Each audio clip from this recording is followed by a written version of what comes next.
خپل بسترې ته ځي هم د امتي اواز کوي، که مسجد نبوي شریف ته ځي هم د امتي اواز کوي، که کعبة الله ته ځي هم د امتي اواز کوي،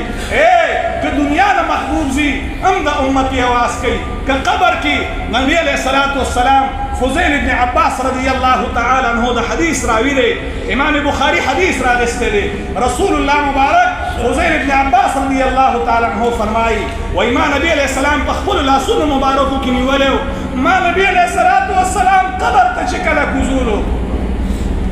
رسول الله مبارک خپلې ګوډې مې د نبي په قبر کې ورماتې کړي، د الله نبي مې په قبر کې کېښوده. فضیل ابن عباس فرمایي فزت برب الکعبه، زما د الله په کعبه باندې قسم وي چې ما د نبي علیه السلام شونډو ته وکتل، زما د نبي شونډې په قبر کې خوځېدې، ما د نبي شونډو ته خپل غوږ ورجوخ کړه. فضیل ابن عباس فرمایي په خدای قسم دی